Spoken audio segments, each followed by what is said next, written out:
Hi, everybody. And hello. So welcome to another live stream. This time we're recreating more movie magic, and we're going to do it for the film Kill Bill. We're doing volume 1, right? I guess this is volume 1. Yeah, I was wrong earlier when we were talking about it. So a scene from Kill Bill volume 1. I think this is going to be really fun. We're going to be using Adobe Premiere Pro to recreate a very iconic scene if you have seen the film. And it's going to be an instructional video, but also a really fun video. So, Colin, anything you want to add? This is when the bride is arriving in Tokyo to kill Bill. I think that's all you need to know about this scene, right? Yeah, essentially, without giving away any spoilers. All right, so should we play this scene for them? Yeah, let's do that. Let's do the whole thing from the top. Cool.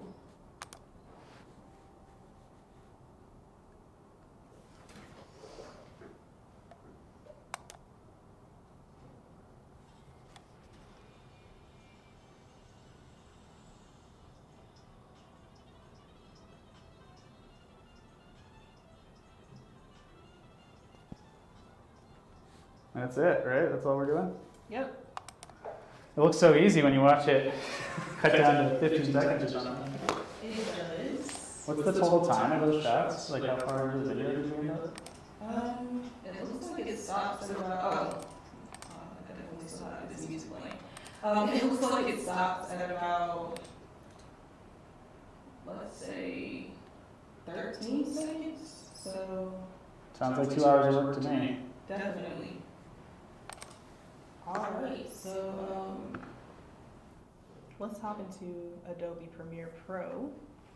So the first thing that we're going to be doing here is bringing in the first part of our scene.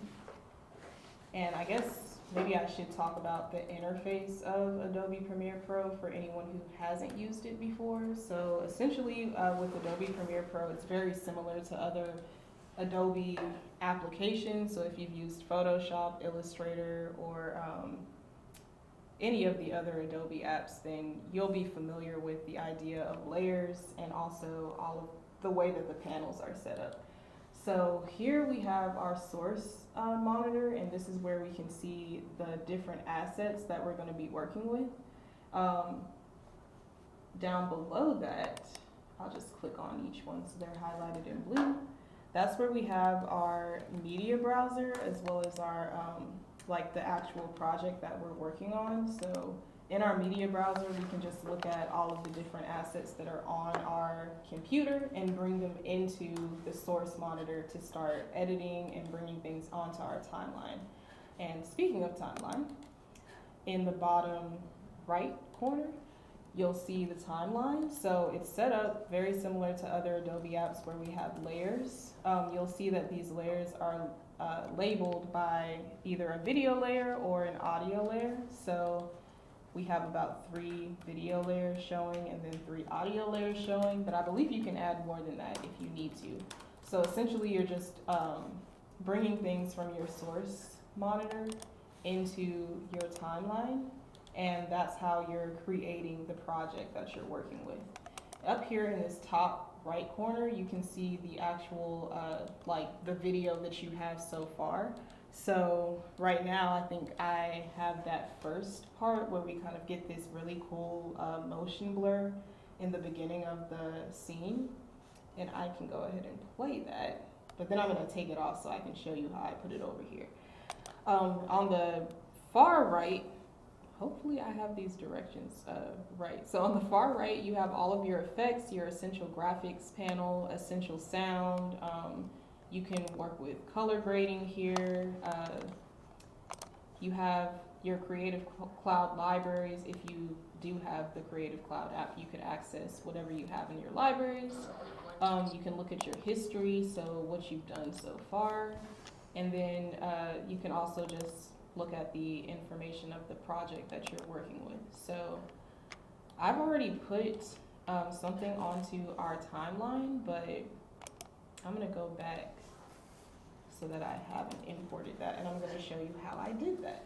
So first I'm selecting the source that I wanna work with, which is the actual video that we just watched. So to do that, you navigate to whatever file you're working with, you double click it, and it shows up in your source panel.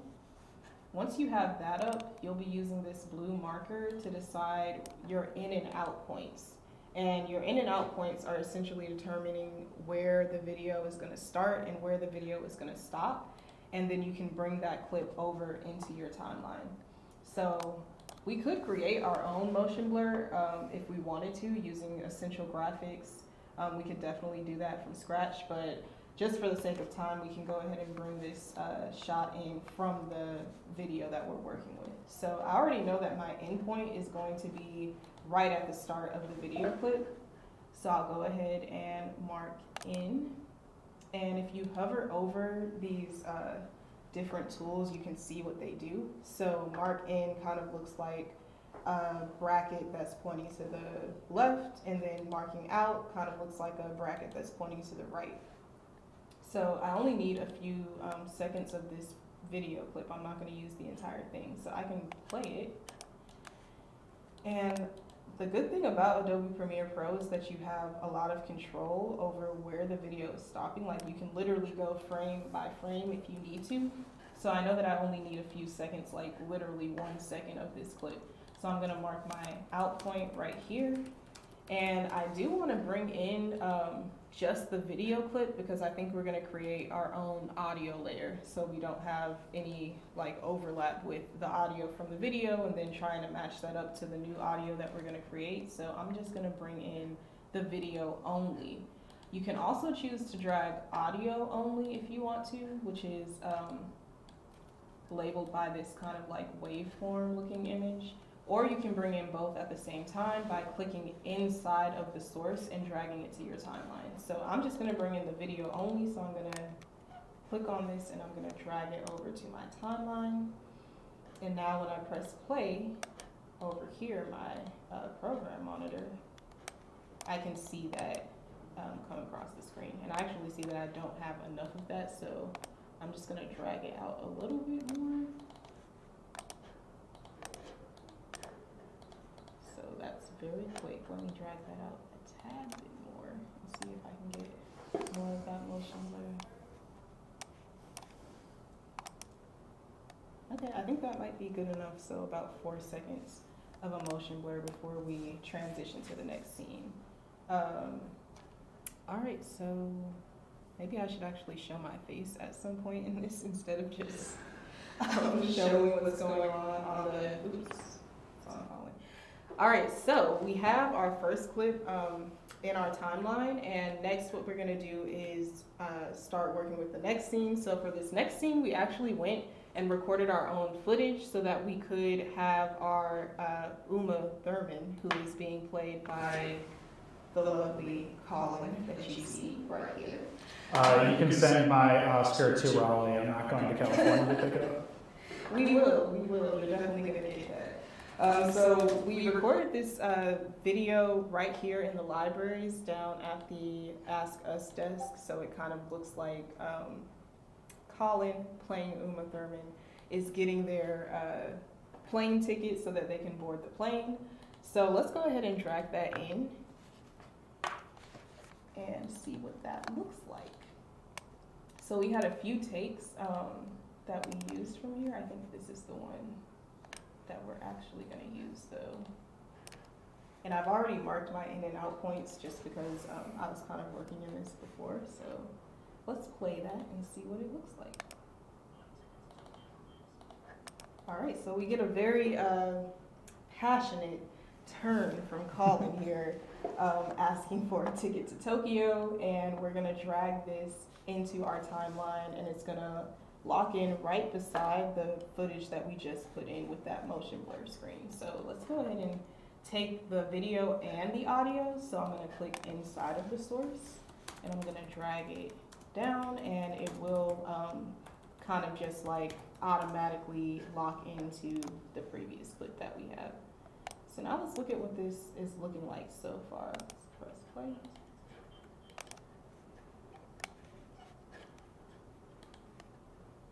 So I definitely think that the motion blur isn't long enough.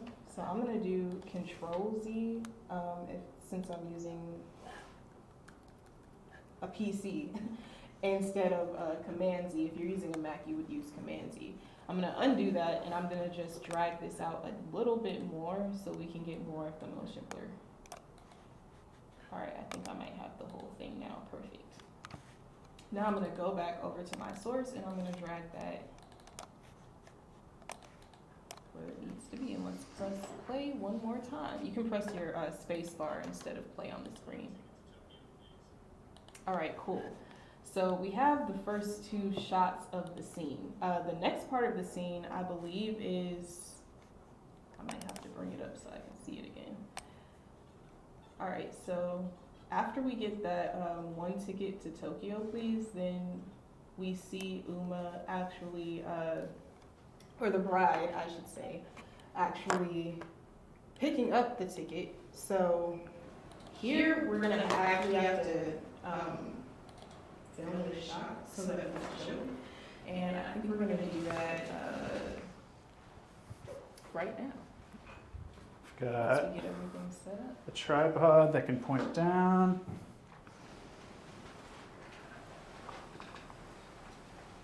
And we have this sweet prop here. I'll show you. Is this on the camera over here?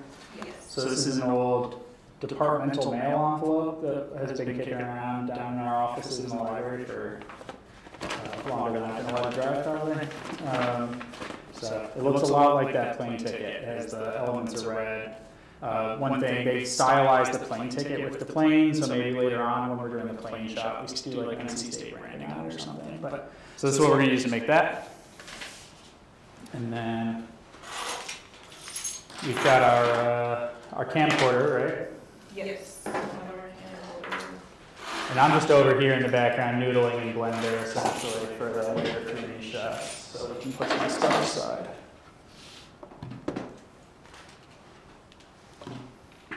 All the equipment that you see us using today, including the camcorder we're about to set up, are all available in tech lending at the libraries. The space that we're filming today is available. Just reach out for a technology consultation. We can get you in here and set up working with whatever. You can probably see that we got a little dust in here. We're really improving this space a lot for our users right now. I think so, yeah. And I can run a power strip if we're worried about running out of juice as we take this shot. I know we were running low earlier.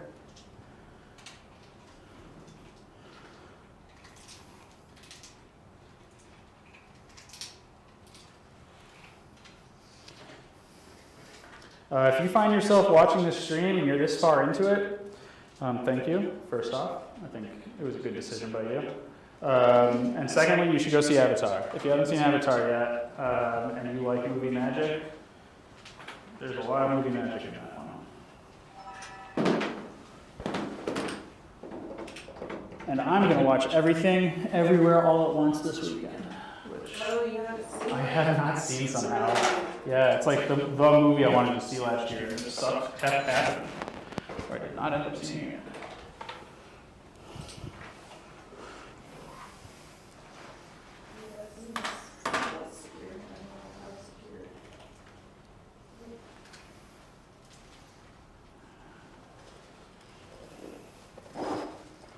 The camera we're using, if you want to know what tasks or when to go to the desk, is not very in focus. There we go. This is the Canon Vixia HF R800 HD camcorder. There is always a bunch of these available at the library. I don't know if I've ever seen where we have less than 4 or 5 on the shelf. Like, they're very underused. They're awesome. They shoot 1080 native without filling up video cards with 4K footage. It doesn't need to be 4K because it's for a class project or whatever. Like, awesome camera to learn on.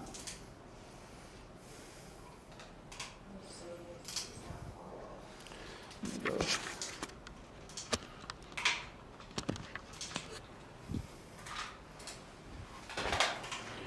Get my little camera just in here.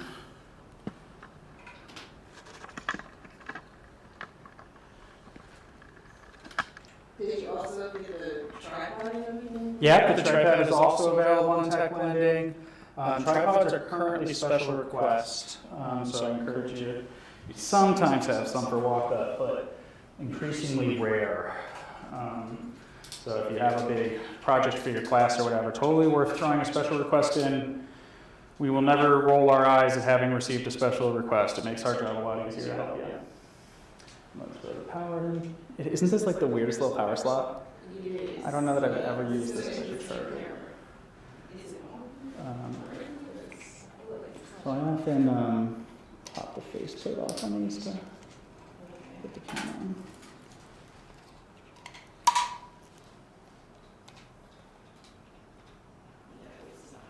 Yeah, that is the thing about a camera that's been well loved is that threading gets pretty loose sometimes. And I'll let you get the shot that you want. There you go. We've got that in there.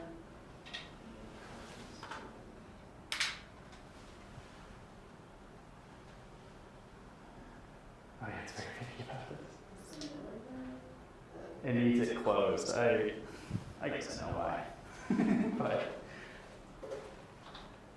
I don't want to leave this down without getting it under the ball.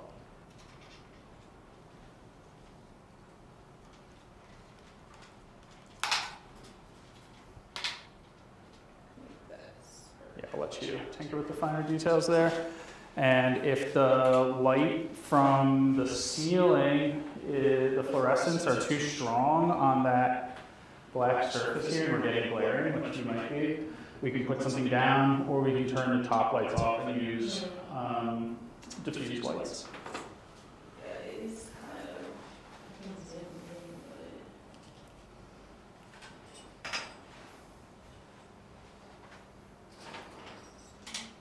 So that's what I put the extension box down here for. For anyone doing movie making or anything film related, extension, just have a big like 12 well, 10 well extension power strip in your backpack all the time. It's a good move.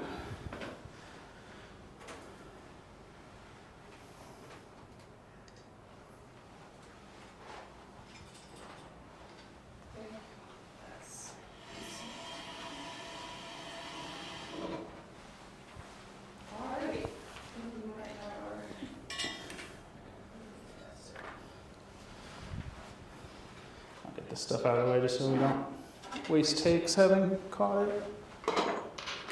I'll just show you the other lighting. If it's helping or hurting, I don't know.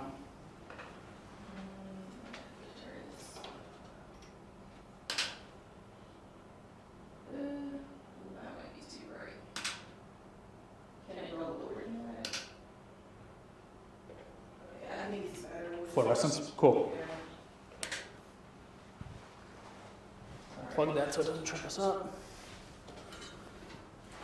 So, Okay, let's, you want to look at this shot again to remind ourselves what it actually looks like? yes.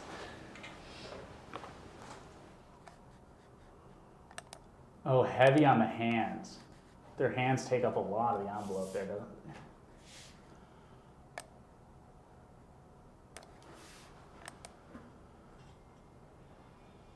Okay, so it kind of zooms in with that animation, but yeah. So like does the envelope doesn't even move, does it?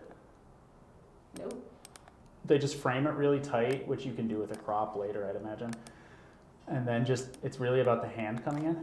Yes. Cool. So from the camera's perspective, you're the hand that's already in place, right? Since it's closer to the camera?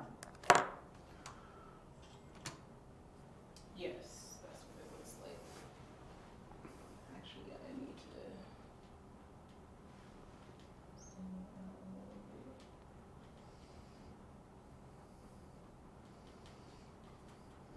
And if you can't get straight down enough, we can put that up on the table as well. I'm trying to get it as close as possible. Yeah. Still being able to like see it. That might work. Oh, let me get this blue shirt out of here. Yeah. Yeah. Rings, so.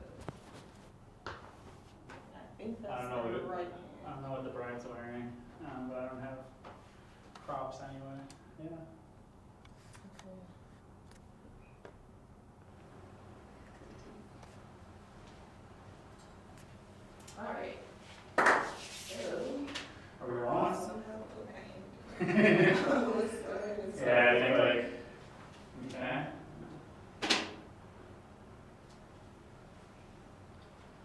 I'm gonna just do 3 or 4 takes. Yep.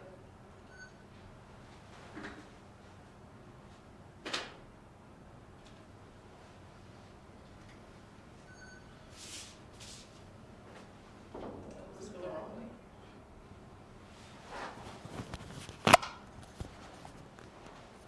Are you wearing your lab? I'm not. Y'all might not have been able to hear us that whole time.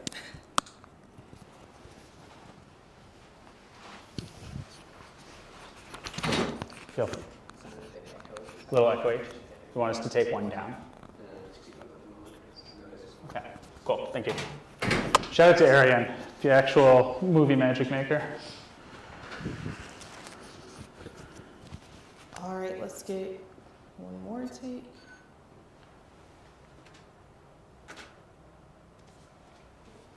I can do one where I stay really tight to the table in case my hand's coming from a weird angle.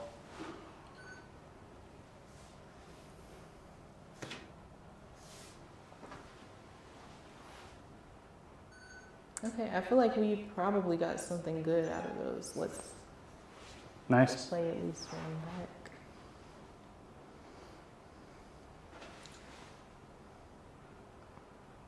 Okay, we'll just have to zoom in. Do you like making stuff that's not movie magic? Makeathon signups end Tuesday, I think, the like 20 or Monday the 23rd, and then Makeathon happens next weekend. And it's one of the most fun events at state. So if you're into making stuff, you should come do Makeathon. You only get 4 or 5 or 6 chances to do it as a student, and you should take advantage of them. This is a PSA. All right, so now we are going to import this footage into the into our project.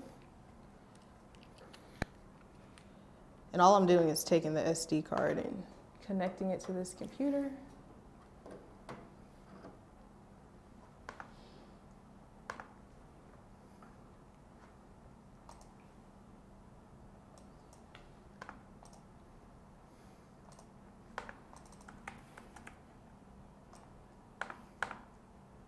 All right, so we had 4 takes, but I think the last 3 are the ones we want. I'm gonna put them into my downloads folder just because that's where everything else has been. And now let's look at how those turned out. All right, so this is the first take.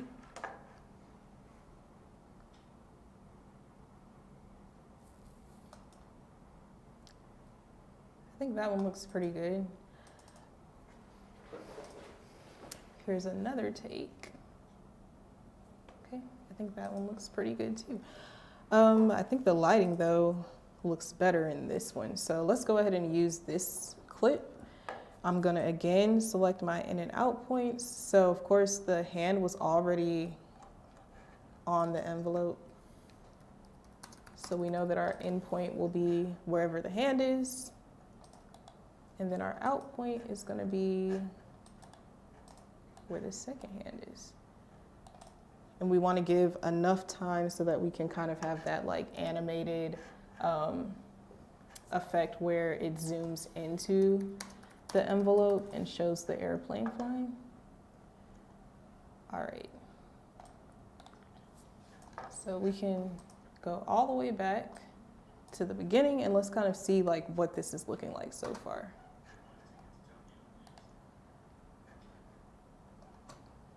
All right, so I definitely think that we could maybe start that clip a little bit later. So I'm gonna do Control Z again, and I'm just gonna change my endpoint. Let's do right here. And let's snap that to our previous footage. All right, so the next scenes that we see are actually like animated scenes. I'm not sure if we wanted to kind of like do those first, or do we want to fill out like the other parts of it? If you want to fill out the other parts, then I can steal the HDMI at the end and screen share what I'm doing over here. All right, so we're gonna go ahead and put in. You're also moving much faster than me. I'm crawling.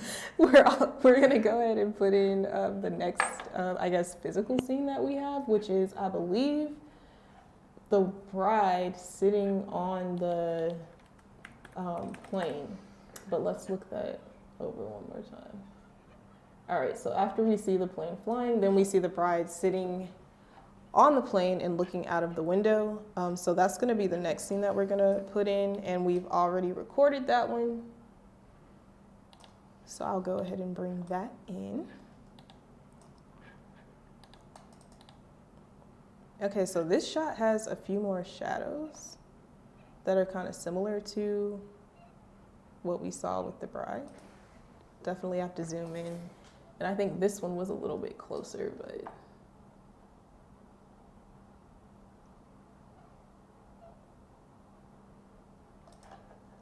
Okay, I feel like we could use either one of those. I do like that this one is a bit closer up, so let's go ahead and use this one. And we're gonna choose our endpoint. So we definitely need to see just sitting at first. And then we're gonna choose our out point, which can be right there. And for this one, I'm just gonna take the video clip. I'm not gonna take the audio. Probably should have done that for the previous clip too. So if you have a situation like this where you've brought in both the video and the audio, but you don't really need the audio, you can unlink them. So that's what I'm gonna do. I'm just right-clicking the clips, which are linked right now, the video and the audio. I'm gonna click unlink, and then I'm gonna go down. I'm gonna click on the audio layer only, and I'm going to delete that. So now we don't have the sound anymore because we did not need it. And then I think I'm again gonna just go from the beginning and just watch everything over. I like to make sure that everything is looking right before I continue.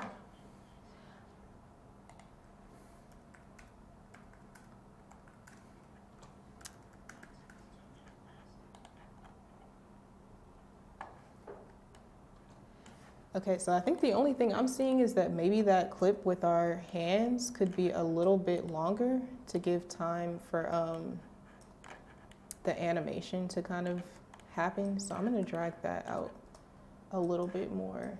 But first, let me make some space.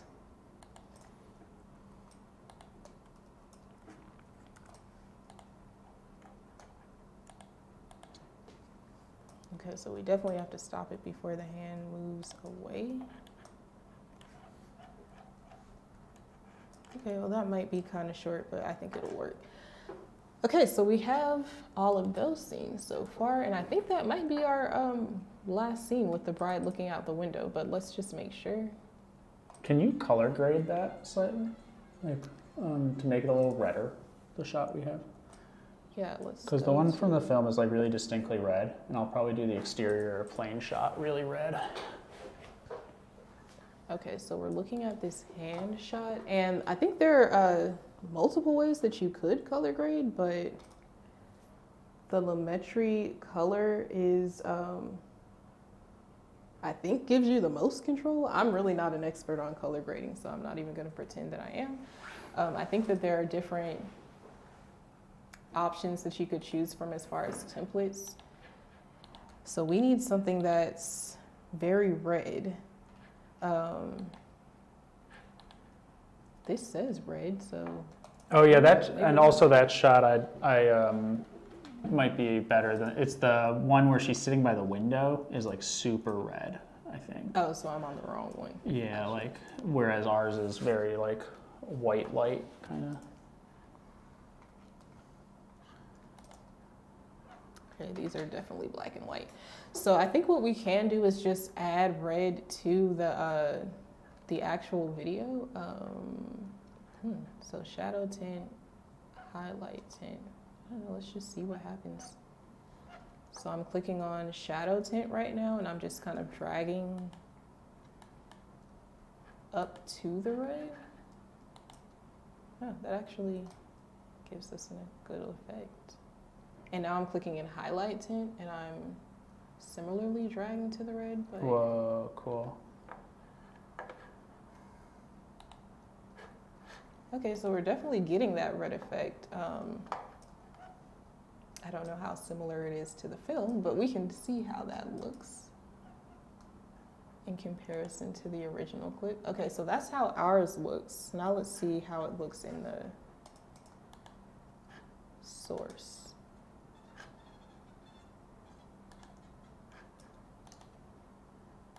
I mean, clearly this was filmed on like a movie camera, but I think that looks pretty, I think it looks pretty similar. I might be able to put like some more orange in here because it looks a little bit. Yeah, I don't know if there's ways to color grade parts of the shot and not others without like there being really I hard don't want seams. to. Like I feel like the face part, like the most color that I'm seeing is coming from outside the window. And totally. then it's kind of the light is hitting the bride's face. So it would be nice to get that same type of effect. Can play around with tint balance. I'm sure there's a way to mask out what we want to look at specifically. Let's not do that. That does not look good. I'm just gonna put that back at 0. Yeah, don't feel rushed because I'm really struggling to get a airplane into my scene. No problem. So maybe what we can do is just look and see what some of these other templates look like. Ooh, that's very dark. So I guess if you wanted some sort of shadow, that could be good. Yeah, I almost wonder if you could composite that against the original shot or something. But that sounds amazing. If I knew how but to it sounds like a bunch of just like guessing and checking to me, to be honest. It looks really cool. Like, Yeah. especially if I could get this shadow effect to just be on this side of your face. Mm-hmm. If anybody has tips on how to do that, let me know. So I would love to know. Well, I actually probably could have played around with curves too to decide where my shadow is going. Oh, interesting.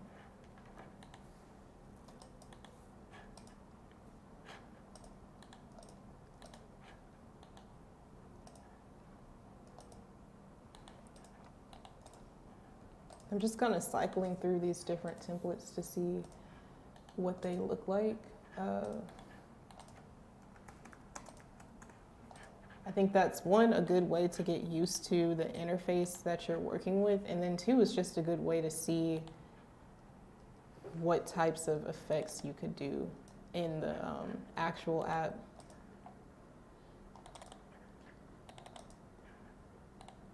Oh, that looks pretty good. SL Go Tobacco. Huh. Let's see what happens if I try to make it like a faded film.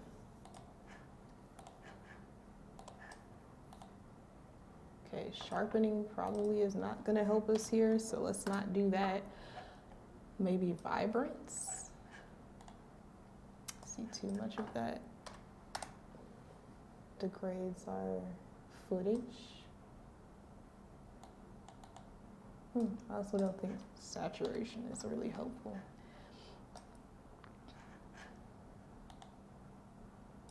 I'm gonna bring the tint balance to 0. And I'm gonna just play around with the colors again and see if I can get closer to that like orangey red color.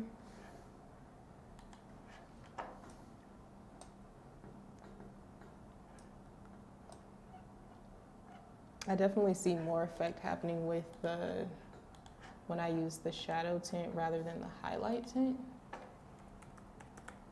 Don't want it to be green. Is that like highlight, low light kind of thing? That's what it looks like to me. I also forgot that I definitely did something to my curves.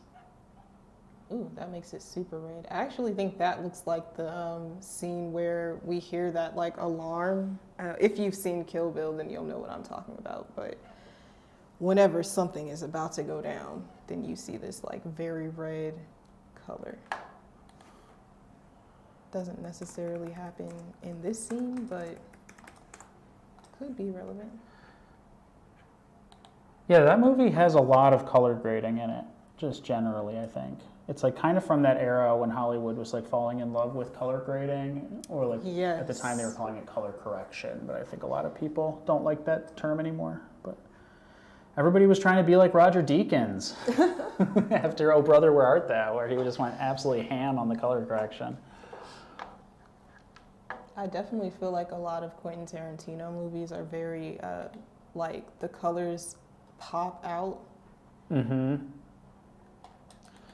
I mean, so much of it is like he's trying to, like, monkey see, monkey do of stuff Kurosawa had already done, except on, like, without the technology, where everything was happening on the film, basically. He's, like, the biggest Kurosawa fan since Lucas, right? Well, it's been effective, I'll say that. My father-in-law is really coming around on Quentin Tarantino as he realizes that they're nerds for the same era of Hollywood, kind of. Like all the Westerns and everything that he's into now. I think my favorite Quentin Tarantino movie is probably, I want to say Django Unchained. But I also really like the Kill Bill series, personally. Yeah, Pulp Fiction's the first one that like sunk its teeth into me, really. Oh yeah, that's a great one too. Django, I was just kind of left amazed he pulled it off as well as he did, because it's like, me too. Yeah, it's like a gymnastics routine. Like everything is so tight in that movie for it to be as short as it is. Yeah, I saw it in theaters, and I feel like I wasn't there that long, but I got a lot out of it. Mm-hmm. Yeah, it's cool that he's like simultaneously telling like two heroes' journeys, and like they both get like the right payoff at the end. Yes, that's the best part about it, is that you actually have somewhat of a satisfying ending. Mm-hmm. I'm glad that didn't become his entire thing, though. Like endings that went against what actually happened in history, like because he did it with that and Inglourious Bastards too, right? Ooh.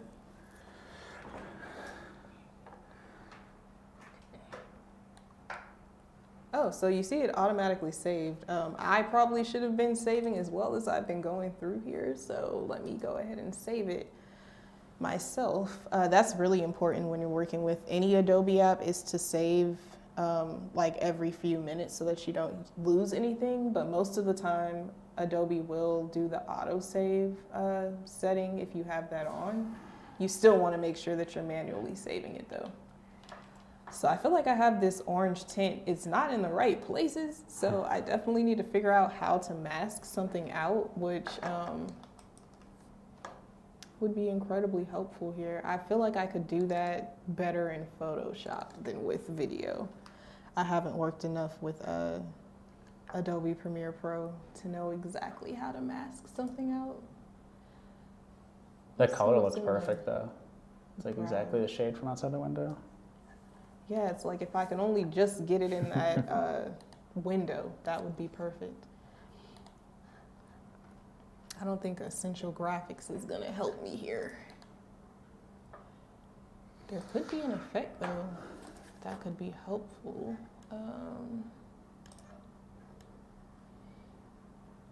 So right now I'm just looking at the video effects and seeing if there's anything that hints to masking for me.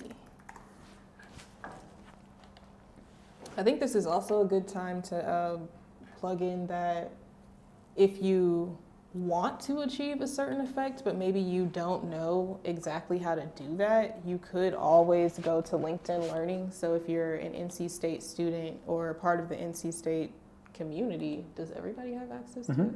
Then you can sign into LinkedIn Learning, and you can use your NC State email to actually access all of these very high quality and very helpful instructional videos by experts in the field. I'm sure that there's huge course on Adobe Premiere Pro that would probably include masking and how to select certain parts of your video to just put your effect on instead of everything in the video. So definitely use that. There's also, of course, YouTube, but I would say that LinkedIn Learning is going to get you a little bit more. Well, for one, you're learning from a professional in the industry. And for two, I think that you can like actually go to whatever chapter you want in the video series so that you can see exactly whatever action you want to create for yourself.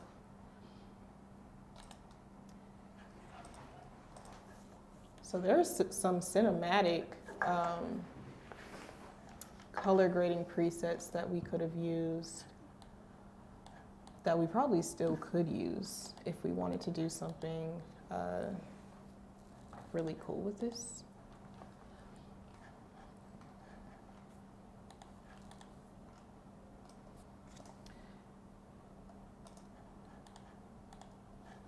I see the crop feature. Maybe I could just jump to that right now since we do need to crop the one scene where we see our hands. So let's go to that one. Actually, probably need to color grade this one too. But right now we can just crop it.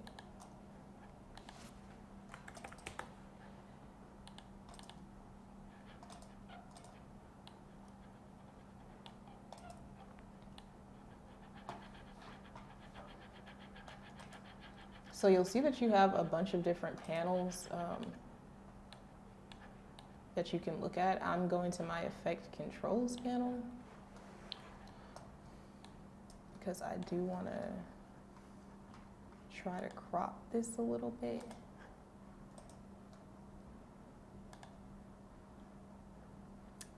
Oh, so it looks like maybe I could do a mask over here. First, let's go ahead and crop this. Don't want to do it that way.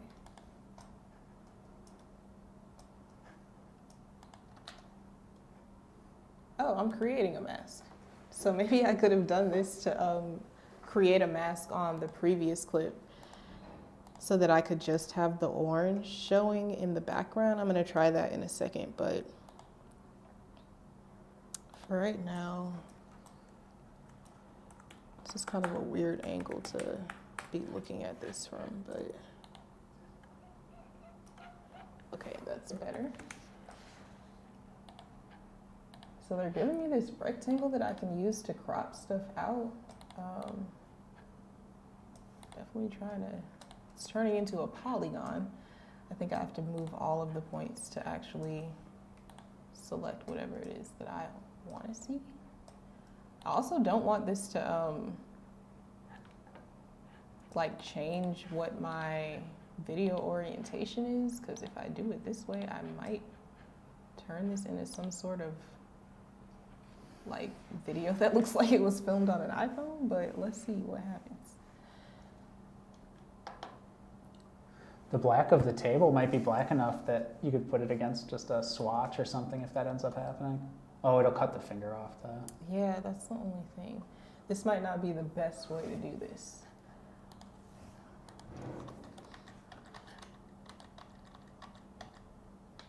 I'm gonna undo that, and instead I'm gonna try to just scale this and see if that's better. I feel like I could scale it and then maybe move this closer to the middle.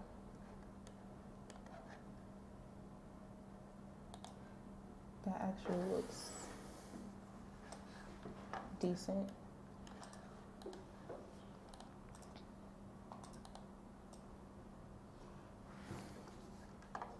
All right, so let's watch that scene back again. So it's a bit closer up. I think that looks better than it initially looked, at least. So now let's see what happens if I try to put some sort of mask on here, because I see that there's a Lumetri color effect. So maybe I can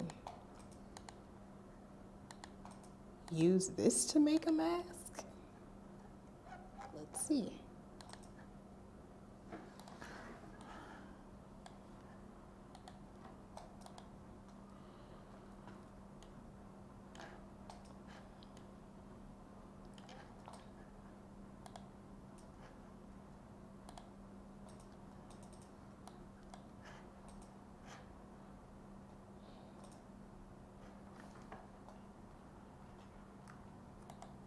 It looks like I have 2 masks on here. Let me undo that.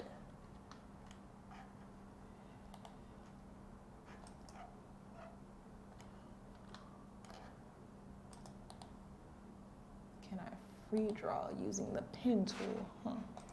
Let's try it. So I'm gonna click on the pen tool and I'm gonna see if I can just get this window. So I created 1 point. There's another point. I don't know if I can curve this pen, but we can always try. Let's see. Okay, so it looks like you can curve your end, so I'll do that in a second. First, I'll just make my basic shape.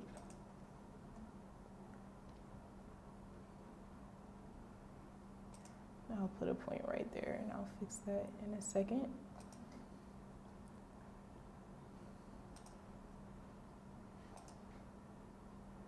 So the only thing that I want to have the orange in the back is the window. I don't want anything else. And I also really don't want the, we're gonna put it in quotation marks, sword to be orange. So I'm trying to make sure that I don't get any of that. I mean, something's happening here, it looks like. So we might be on to something, I don't know. If you're watching this and you have advice, please let me know. I'm just gonna make a point up there and I'll fix that.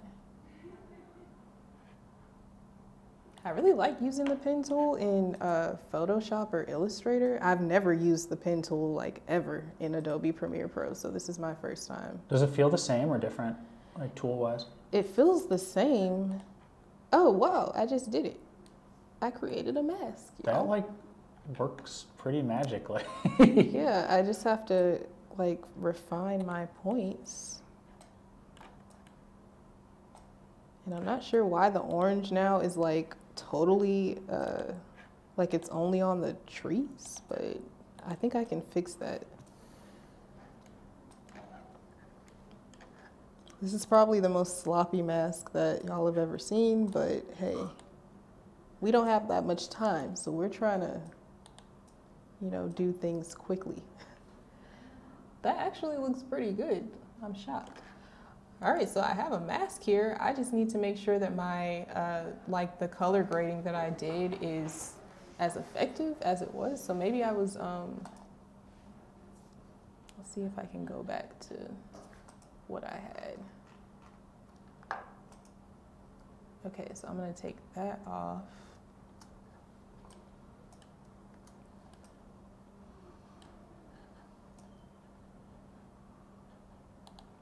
It's definitely very orange. I feel like I now don't need any curves, so maybe I shouldn't have even done that. I'm just gonna bring all this back where it was.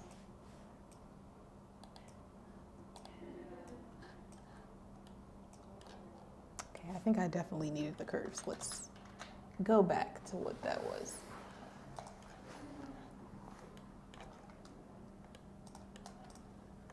I just wanted to fill out more of this like kind of white space up here. So let's see if one of these templates can help with that.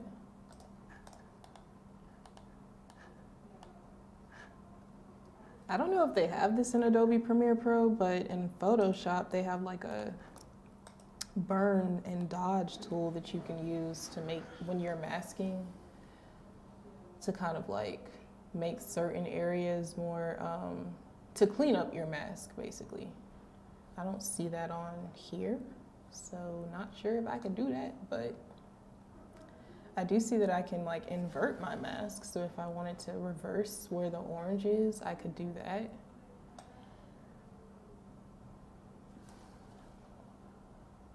I also feel like this is somehow affecting the original video that we had, but maybe it's just that I can see more clearly like the shadows and everything since I have my mask on right now. Let's play this and see what it looks like. Ooh, so my mask looks very sloppy when it's playing. So it's moving also, so I think that that's important to probably like feather things out and smooth the mask first. I wonder if I can get back to that point.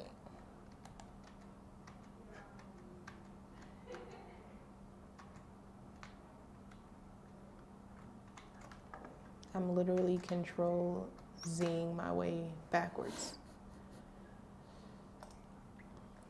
So here I probably want to use like keyframes to make sure that the mask is staying where it needs to stay. That gets a little bit more complicated, but I do think that keyframes are important to talk about since we are in Adobe Premiere Pro. And if you're using something like After Effects, you would also kind of need to know how to use keyframes, just because it makes it a lot easier to deal with motion and animation if you're using keyframes. And there's a lot that you can do once you learn how to use keyframes. So I would highly recommend like playing around with keyframes if you want to get into video editing.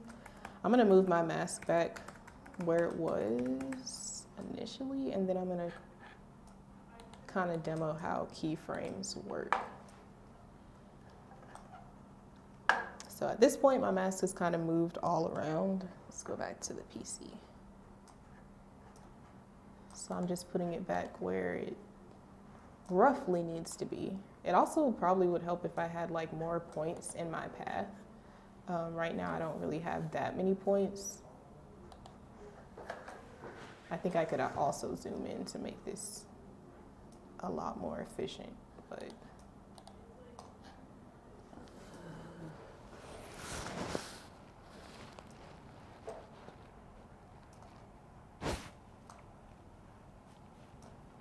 okay, so I roughly have my mask where I need it to be.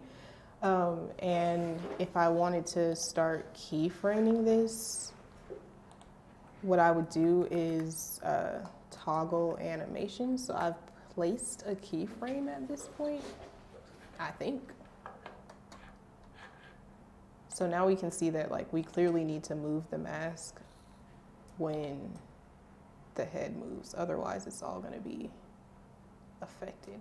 So I need to change my mask path here. I just crashed Blender for the 3rd time. Oh, well that's fun. Pretty fun. See, I don't even want to start talking about Blender because Blender is just like totally out of my wheelhouse right now. And a nice little airplane with the NC State logo on it, and should have pressed save. See, and I just said that. Yeah. See, so when you're using Blender too, when you're using Blender, make sure that you save intermittently. Otherwise, you might lose what you're doing. Mm-hmm. This is why you have to save. I would recommend saving like every 5 minutes at the very least. Yeah, autosave is the biggest lie out there. There have been so many times where I've relied on autosave and it has not autosaved, or my computer has totally crashed. Especially if you're using like a personal device, you want to make sure that you're saving. Like, you don't want to mess things up for yourself. Ooh, did I just take my keyframe off? Let's bring that back. Okay, so what I'm trying to do is move my mask where it needs to be with the keyframe. I don't see the keyframe on. Oh, okay, I see it's like popping up right there. So here is probably where I need to like kind of shift my mask over a little bit. I can't even see where's my mask path? Do I create another one? Ooh, track selected mask forward. Track selected mask backward. What does that do?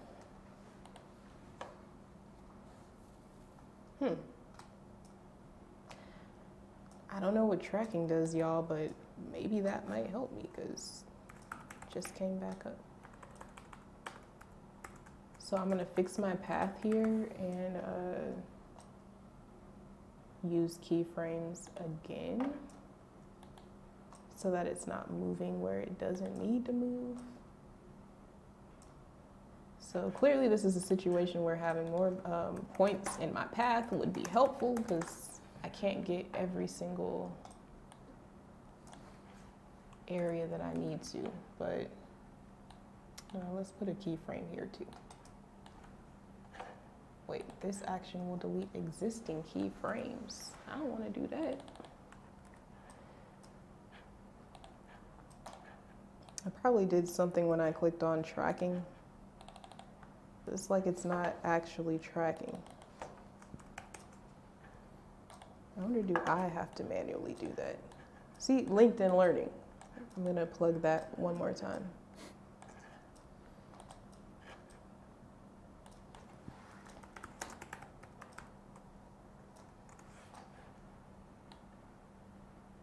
Okay, my very sloppy mask is, we're trying to keep it solid here, okay?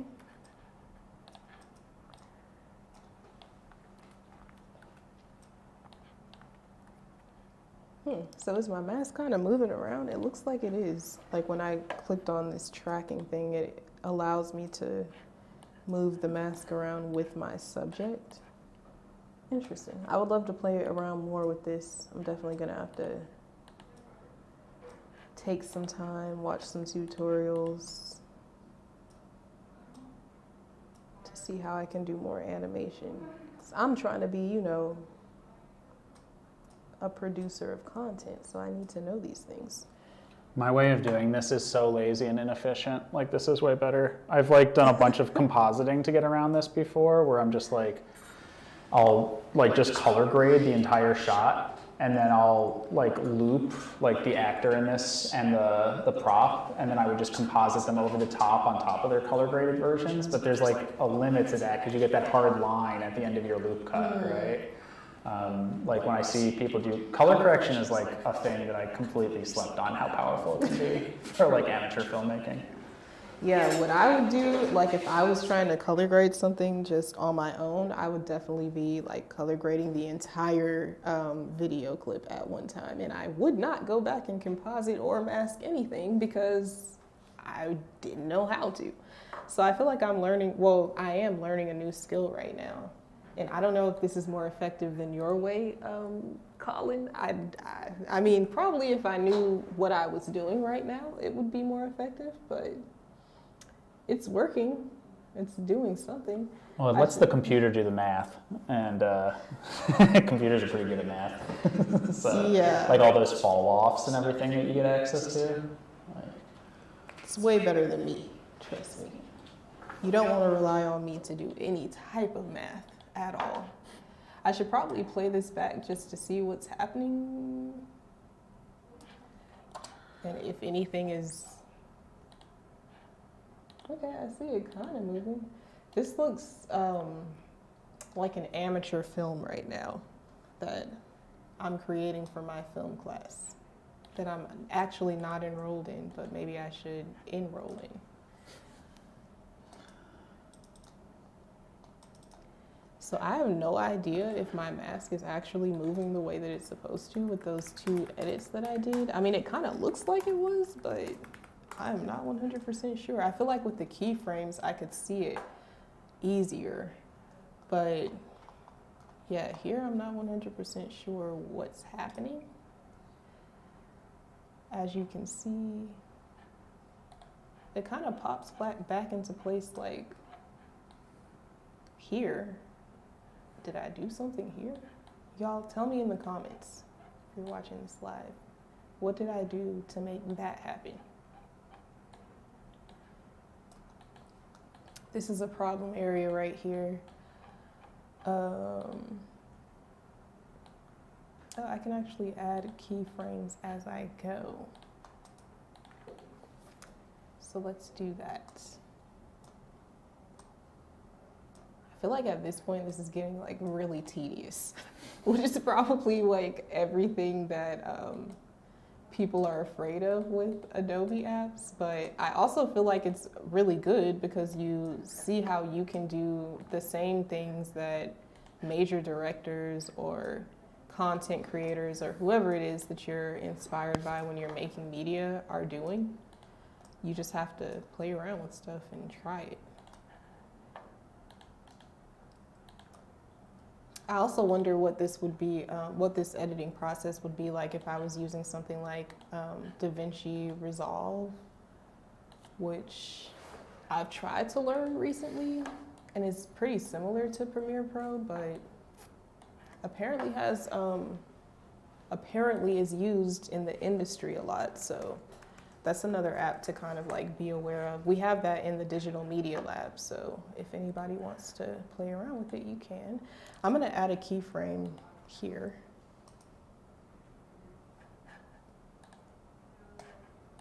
It's like still not in the right place. Work with me, Premiere Pro. And really, I'm doing all of this and my color grading isn't even like the best color grading at all, but at least you can see like what the process looks like, kind of what it could look like.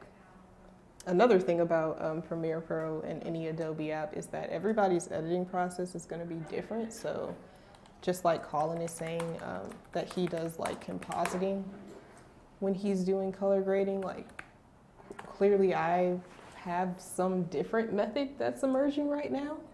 So it's totally fine to do whatever like editing, use whatever editing process works best for you. You don't have to be bound by the person whose tutorial you're watching or anything like that. I could also be doing this totally wrong, so yeah, you definitely don't want to just follow me. Figure out your own way to do it. That's gonna work best for you. I'm gonna look back at this one day and be like, what was I doing? Oh, I guess another thing that I could talk about, since it is showing up here, is how you can kind of like round out or rotate your mask if you need to, whenever you see these two arrows that kind of look like a curve pop up. So you can move your mask for one anywhere you want to, but you can also rotate it. I think you can also probably round your corners out if you need to, because you can do that in any other Adobe app with the path tool. So you can see how I'm using the handle of my path to move my corners around. I don't know why there doesn't seem to be a handle on that part, but you can also add points to your mask if you need to. So I kind of need to do that. I probably should have been doing that as I've been working with this, but we're using very lazy tactics right now. I'm just gonna add another keyframe. Still have no clue if this is doing what I need it to do, but you know, we're playing around. I don't know what Uma Thurman would say about Colin playing her too. It's another question. Uma!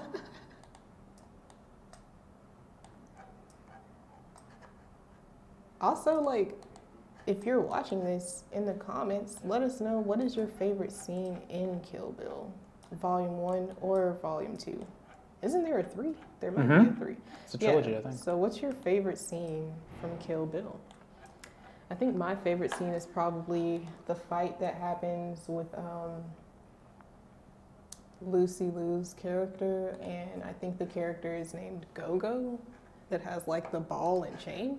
Yeah, that's my favorite scene. But it's also very gruesome, so I'm gonna put a disclaimer out. Don't watch this movie if you don't want to see violence, because it's very violent. This scene in particular is not violent, but the rest of it can't speak to that. Okay, so let's. I love the sound effects of Go-Go. The Yes, exactly. that you always get, yeah. It's literally the best Halloween costume that anyone could have.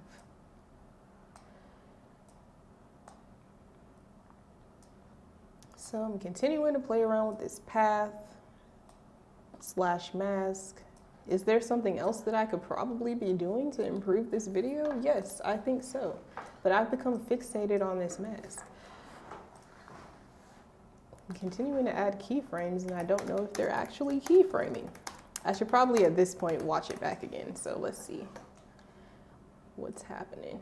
Whoa, yeah, you don't really have to be perfect. If you err on the side that the face is getting light like that, it looks like light falling on the face. Yeah, it's interesting. Quentin Tarantino would probably watch this and be like, go back to the drawing board. But we're students of video editing. Yeah, that actually kind of does look like the orange sun hitting your face. I think that it would be better though if it looked like sun rays instead of just like a blob on the screen. Yeah. That's the biggest problem here, which speaks to my lack of masking skills in Adobe Premiere Pro. And again, I'm gonna plug LinkedIn Learning because that's where we would learn how to fix this. I could also probably look up a tutorial right now, like how to mask. But maybe I should go back to our previous scene where we have our hands on the table and color grade that so that it looks a little bit more uniform.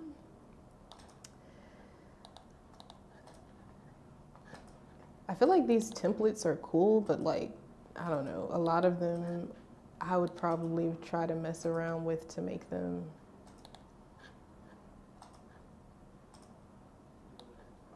gold western.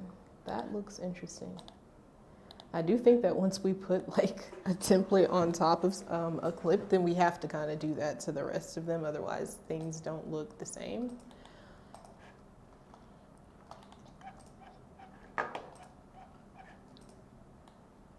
I'm going back to my black and white. We don't need that.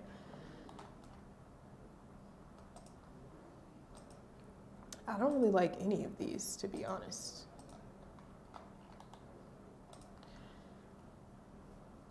Yeah, I think this is something where I need to just manually create my color grades. Let's watch this whole thing from the beginning one more time.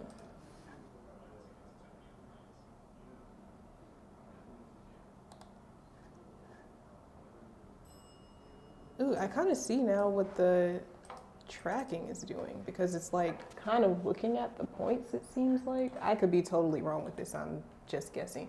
But it seems like it's moving with the subject that's moving in a way. It's just not on point like it needs to be. That's the only problem. Maybe I should like look that up and see what is mask tracking. So maybe I could explain it to y'all. Mask tracking in Adobe Premiere Pro.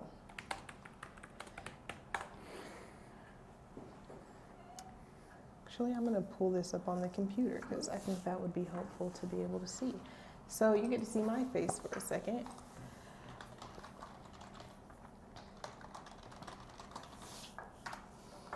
Yeah, another thing that helps is adobe.com. Like you could literally figure out anything you need to know about Adobe apps from the Adobe website. There's also the Adobe Education Exchange where you can look at like different projects that people are doing and how all of these apps are being used in school settings, whether it's K through 12 or higher education.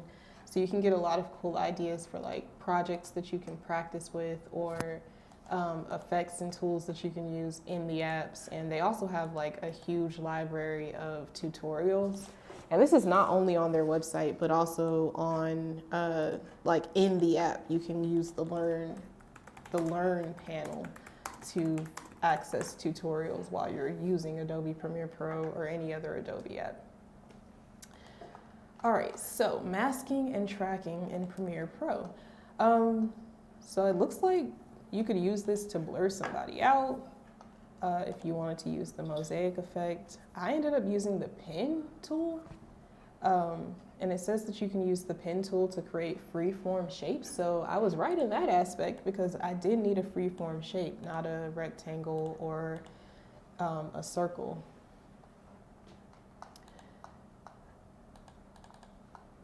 Okay, and it says you can customize the size and shape of the mask using the effect controls panel, which I've been doing. So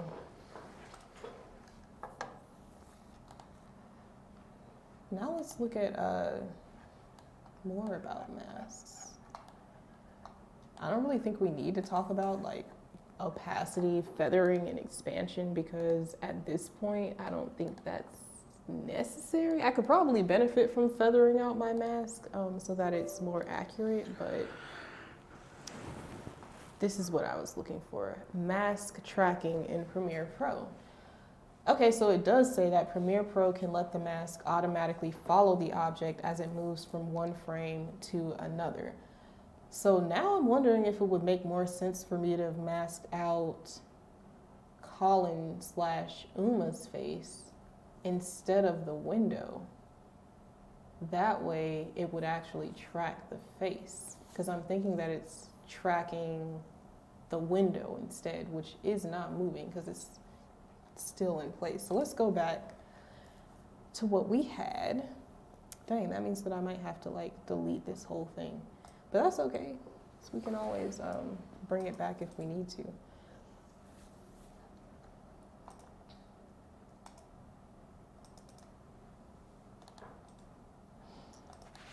Okay, so what I'm gonna do right now is I wanna look at my history window. I don't even know where that is. This is probably why it would have helped for me to take the time to like lay out the interface in the way that I wanted it to look so that I could see everything.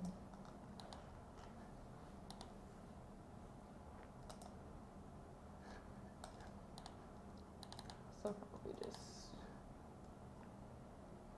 remove my effect and go from there. So I'm gonna go back to effect controls here.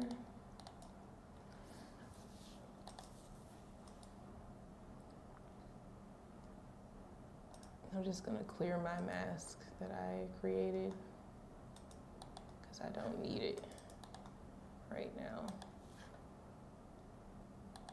Was I on the wrong thing? Yeah, I was on the wrong layer.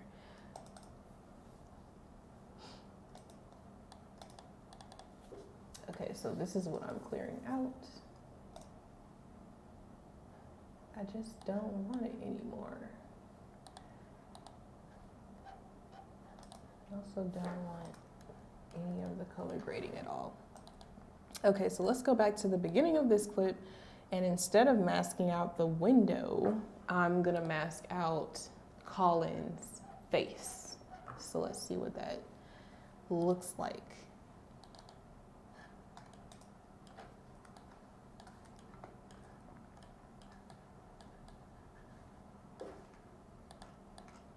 And so this also means that I have to find that again. How did I find that? I don't know. Oh yeah, I went to effects and then I went to, what was it, transform? I feel like I did something over here with transform.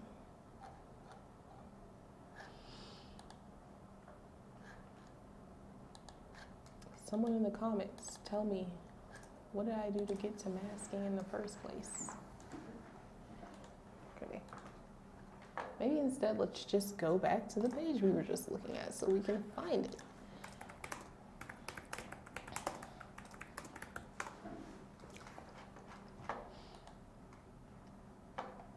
Okay, so I have to go back to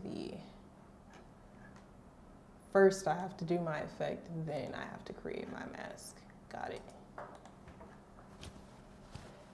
So it looks like I probably should have kept my color grading. I think I can invert this or something. Okay. So I'm in my Lumetri color panel, or my effect controls panel.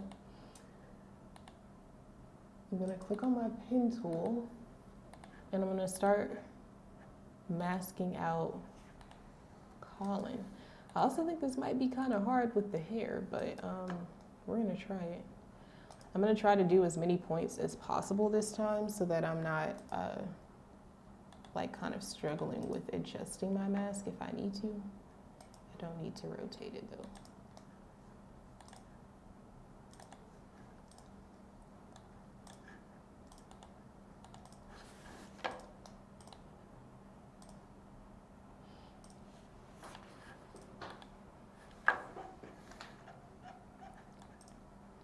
So with the pen tool, it just allows you like more freedom over the type of shape that you're trying to create. So like Colin's head is not a perfect circle. It's gonna be a different type of shape, and it's not gonna be a rectangle or a square. So for that, I need to create my own shape, which is why I'm using the pen tool.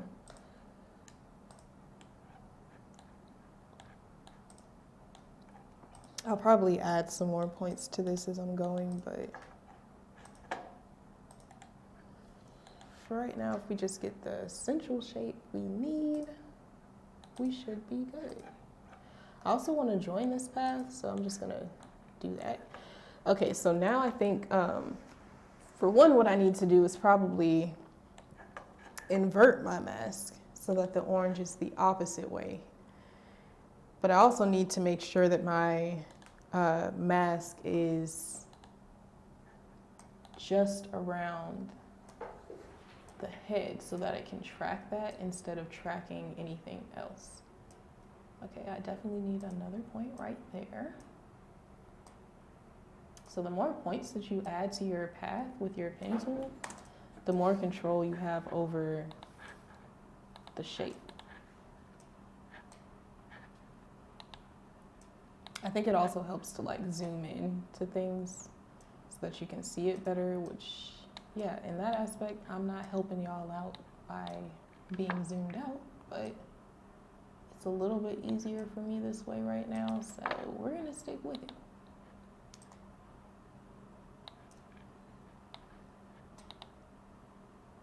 Y'all are probably so tired of seeing me create masks. But that'll be the essential skill from this video. Okay, so let me add a point right here.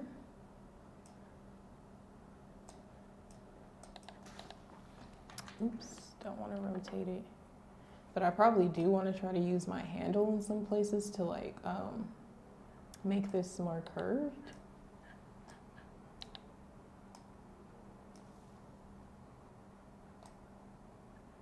Let's bring that in. Okay, so I think where feathering could help in this situation is with the hair, because we don't want to, like, I mean, hair has a lot of different moving parts. So we don't want to like have our shape be so, like right now, for instance, the mask is not capturing all of Colin's hair. So if I do some feathering, I can kind of capture that a little bit more.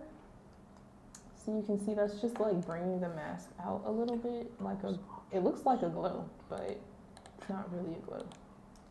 I feel like I can now bring this in a little bit more. There's also like a refine mask tool in Photoshop. I don't know if they have that in Premiere Pro, but they do have like the feathering option that's similar in Premiere Pro and Photoshop. Can you tell that I use Photoshop and Illustrator more often? I think you probably can by now. Okay, so I feathered that out. Now I want to figure out if I can do like the tracking, but also like invert my mask and have the same effect that I want to have. I don't know, but we're gonna try that. So there was this option to invert your mask.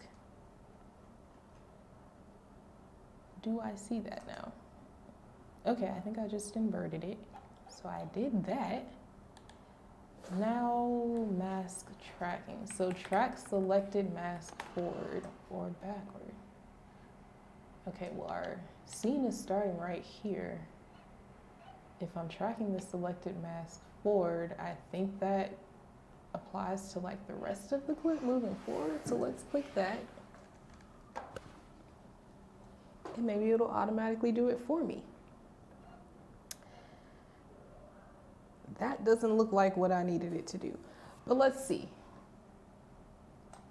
Go back to the beginning of the clip. Oh, that's so interesting. Oh, it's a It's little like bit, really I mean, close. it's like okay, but it's not exactly. Like definitely, especially like this part, it's totally missing. Can I adjust this myself, I wonder? Maybe I can't.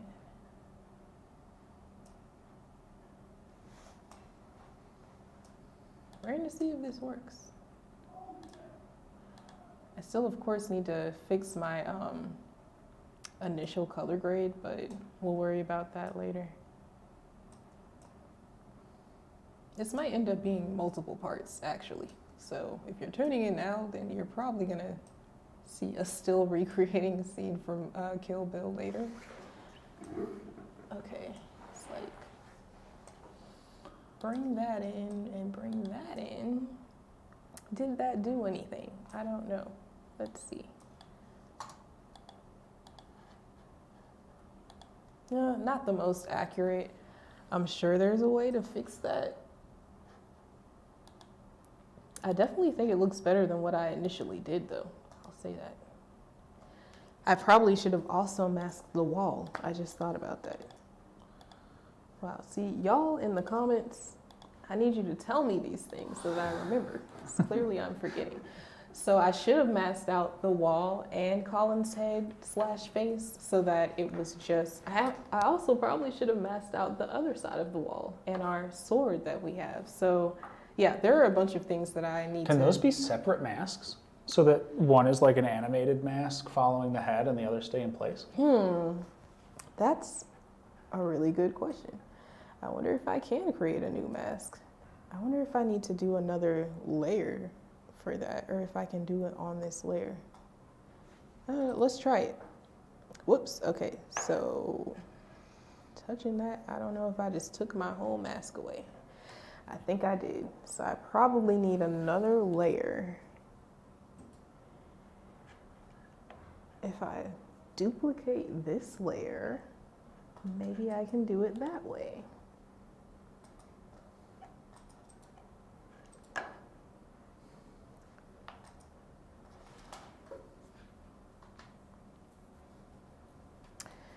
Okay, so I just copied and pasted the layer that I just was working with. Where does it stop? I'm gonna bring that above. I don't know why that's so much longer. That's weird.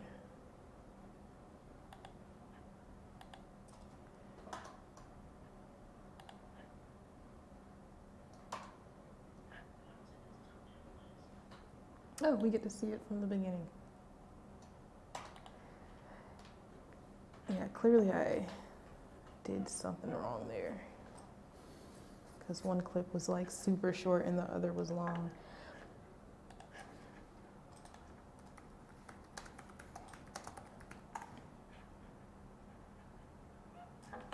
I also feel like if I do this, I should probably bring my other layers up instead of adding above it. So let's do that.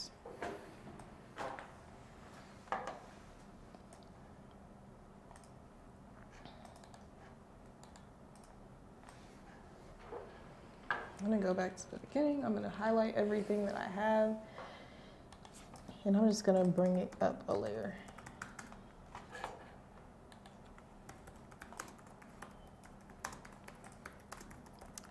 And then I'm gonna go back to that same scene that we've been struggling with for this whole video, and I'm gonna duplicate this and put it on the layer below. Yeah, let's do that. I'm sure there's like a way better way for me to duplicate this clip. Whatever, let's just do Control C and Control V. It's automatically gonna add it beside, so, or wherever your marker is. So I'm just gonna put my marker like all the way at the end here. Hey, Julian.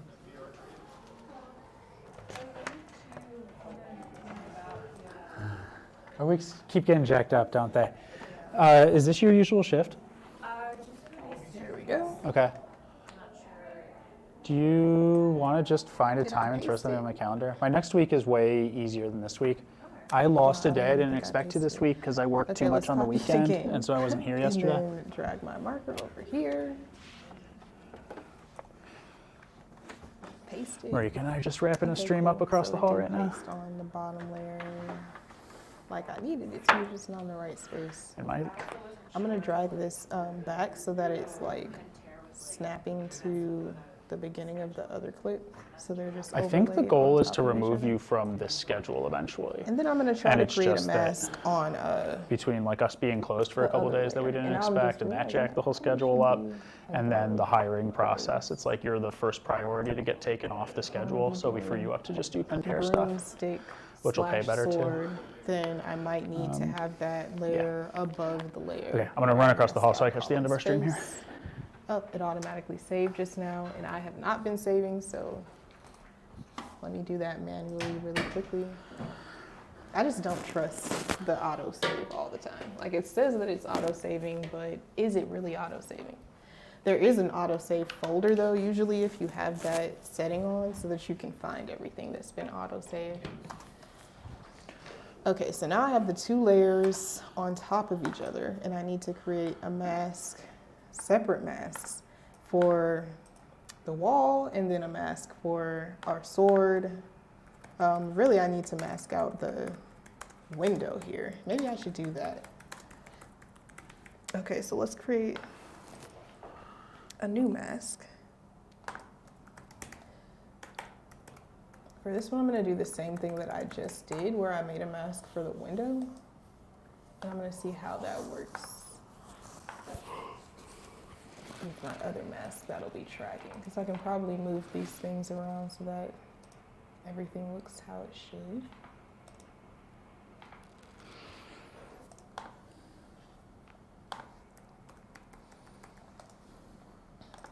So again, just adding a bunch of points.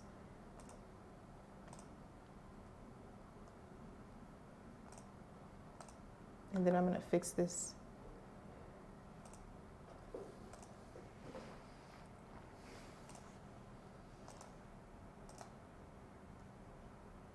Make sure those connect. Drag our mask where it needs to be. Ooh, I actually forgot to mask out the sword again. Y'all, you're supposed to be telling me these things, okay? Looks like Thursdays Let's go are pretty back. chill for you. So I'm gonna add some points. I'll schedule something for Thursday afternoon. We'll just do a Zoom, so it'll be easier. I figure for the first meeting, we're just going to be in No, I Google can't do spreadsheets that. and stuff, right? We're not really going to need to We be in the gotta go building. all the way So back. just do it as a Zoom. Cool. Or at least not all the I'll way, throw it but on some calendar part right of now. the way. Okay, so let's continue this here, and then I'm gonna make sure that I mask out our sword slash not a broomstick. Shout out to our YouTube audience that just heard my conversation in the VR studio, because I'm lav mic'd. Thank you. Yay. Y'all are getting inside information. Yeah. Scheduling Zooms, everybody. You can see what really happens in the libraries. Zoom meetings. Okay, so now I'm gonna adjust my mask since I have my sword masked out as well.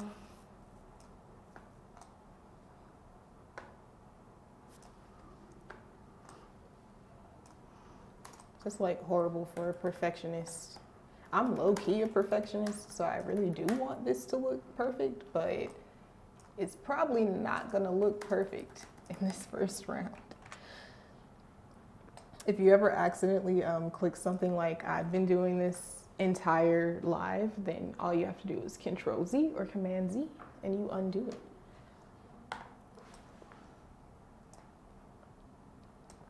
Once I have this masked out, I'm gonna save it again so that I don't lose anything. I'm still adding some more points to my path. Like, I'll definitely be watching a LinkedIn learning video after this and seeing if like anything that I was doing was on track to achieve what I wanted to achieve. Okay, so now I have the window, I have the sword, which I'm still gonna have to create a separate mask for that either way because it's still showing up orange. But I do have my window masked out. I just don't need the color here. That's what I need to take out. I also don't even need like any of this tracking that's happening. So I honestly just need to remove that. Oop. I just keep trying to click it and I can't.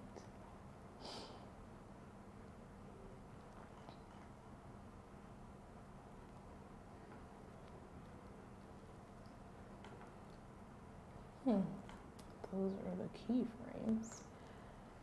I really want to clear them, but it's not gonna, oh. It's not what I wanted to do.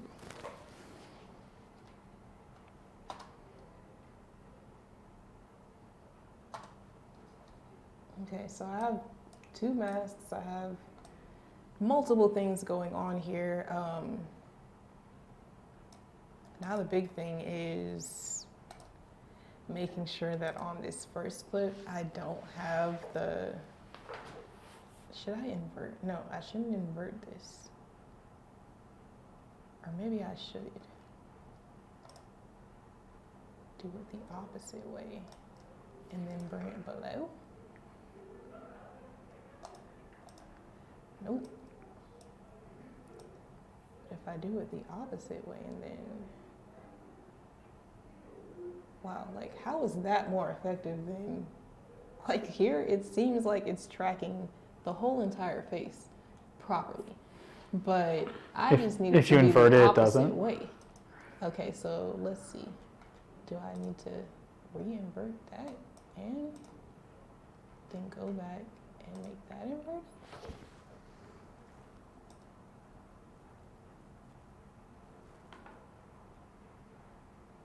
Am I back to square one, or is this working better? Have I made any type of change? Yeah, It's definitely tracking. yeah, I see it. I just don't want my my sword.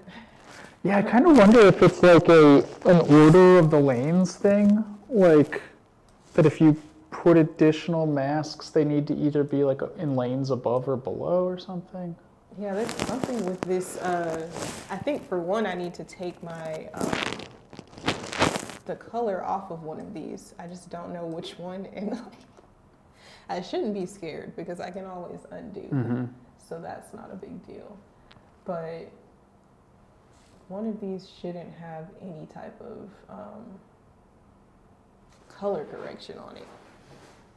I think that's the biggest problem right now.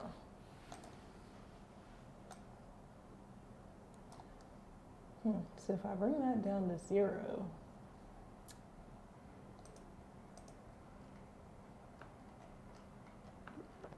I kind of like us being not fully finished with one going into the next of these streams, by the way. We'll finish this one up, we'll start another one. It'll be good, we'll be hitting it at speed next time. ooh, okay, wait, is that?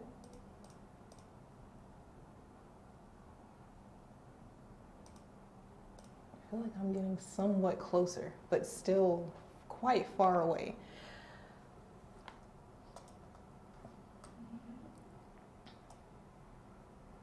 It's like I'm getting the opposite. See, I think that y'all, maybe I did the opposite of what I was trying to do. That's what I think has happened. Now I've once again masked out the window and not everything else.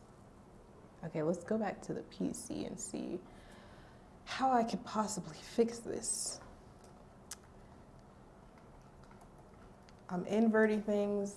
I'm changing opacities. Oh, maybe I should have done my mask opacity. No, that's not it. That's definitely not it.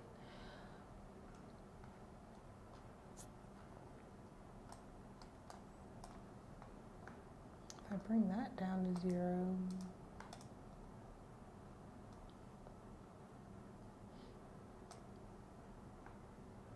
Yeah, basically everything is masked out that needs to be the opposite. So clearly something is inverted improperly. Oh. See, I'm kind of getting what I need right here, but it's still just not the right placement. I feel like I need my mask to, one, be smoother.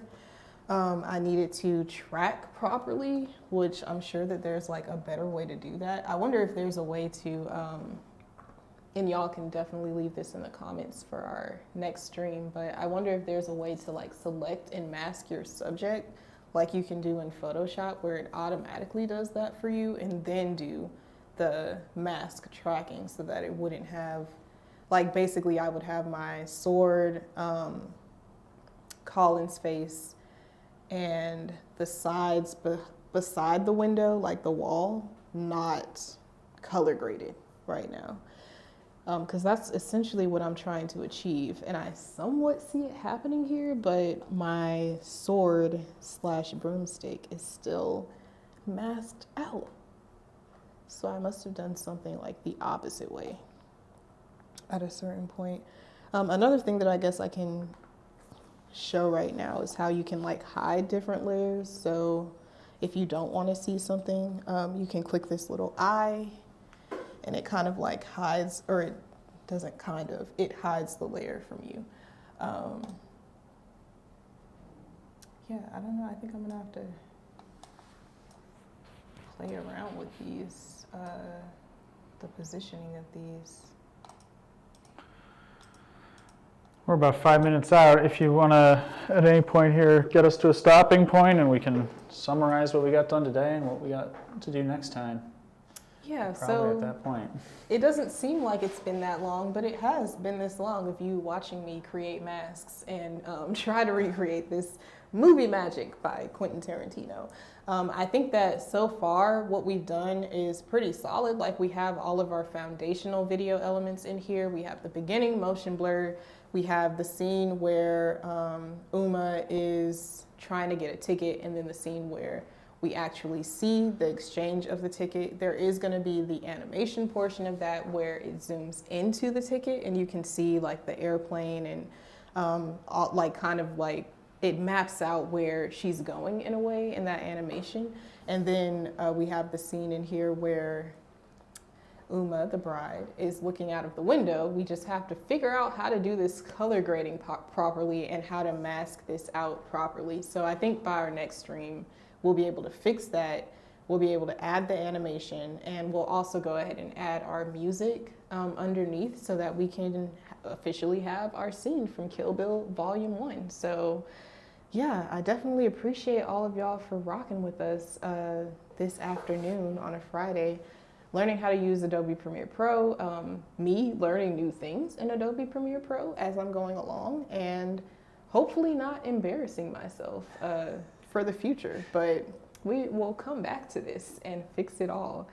Colin, anything that you want to add? I learned a lot today. Thanks, everybody. We're going to see you next time on Making Movie Magic. We'll see you at the library. All right, y'all. Thanks for joining us. I'm going to go ahead and end this stream. Bye.